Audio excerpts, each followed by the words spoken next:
Police സേനയിൽ ചട്ടം മറികടന്ന് നിയമനം നടത്തിയതിൽ വിവാദം. യോഗ്യതയില്ലാത്ത കോൺഗ്രസ് അനുകൂല സംഘടനാ നേതാവിനെ പോലീസ് ആസ്ഥാനത്തെ സുപ്രധാന പോസ്റ്റായ അക്കൗണ്ട് ഓഫീസറായി നിയമിച്ചതിലാണ് വിവാദം ഉയരുന്നത്. പരാതികളുടെ അടിസ്ഥാനത്തിൽ കോൺഗ്രസ് സംഘടനാ നേതാവിൻ്റേത് ഉൾപ്പെടെയുള്ള നിയമനങ്ങൾ കേരള അഡ്മിനിസ്ട്രേറ്റീവ് ട്രിബ്യൂണൽ സ്റ്റേ ചെയ്തു.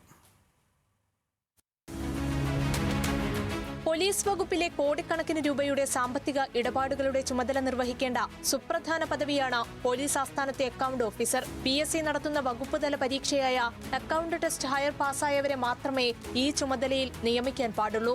ഇത് സംബന്ധിച്ച് സ്പെഷ്യൽ റൂളും നിലനിൽക്കുന്നുണ്ട്. എന്നാൽ ഈ ചട്ടം കാറ്റിൽ പറത്തിയാണ് പുതിയ നിയമനം. പോലീസിലെ കോൺഗ്രസ് അനുകൂല സംഘടനാ ട്രഷററും വനിതാ വിഭാഗം കൺവീനറുമായ ആനി മാത്യുവിനെയാണ് നിയമിച്ചിരിക്കുന്നത്. വകുപ്പ് തല പരീക്ഷ പാസ്സായ രണ്ടുപേരുണ്ടെന്നും അവരെ പരിഗണിക്കണമെന്നുമുള്ള സംസ്ഥാന പോലീസ് മേധാവി DGP റവാഡ ചന്ദ്രശേഖറിന്റെ ശുപാർശ മറികടന്നാണ് തീരുമാനം. ജീവനക്കാർ നൽകുന്ന 3 ഓപ്ഷനുകളിൽ ഏതെങ്കിലും ഒരിടത്താകും വകുപ്പിലെ സൂപ്പർവൈസറി മിനിസ്റ്റീരിയൽ തസ്തികകളിൽ സാധാരണ നിയമനം നൽകാറുള്ളത്. എന്നാൽ മലപ്പുറത്തെ അഡ്മിനിസ്ട്രേറ്റീവ് അസിസ്റ്റന്റായ MK ആയിഷയെ ഓപ്ഷൻ നൽകാത്ത വയനാടേക്കാണ് മാറ്റിയിരിക്കുന്നത്. കഴിഞ്ഞ ദിവസം വയനാട് നിയമിച്ച അഡ്മിനിസ്ട്രേറ്റീവ് അസിസ്റ്റന്റ് മനോജിനെ മണിക്കൂറുകൾക്കുള്ളിൽ കാസർഗോഡേക്ക് സ്ഥലം മാറ്റുകയും ചെയ്തു. നടപടികൾ രാഷ്ട്രീയ വിരോധം മൂലമെന്നാണ് ആക്ഷേപം. തുടർന്ന് ആയിഷ കേരള അഡ്മിനിസ്ട്രേറ്റീവ് ട്രിബ്യൂണലിനെ സമീപിച്ച് നിയമനങ്ങൾ സ്റ്റേ ചെയ്യിപ്പിച്ചിട്ടുണ്ട്.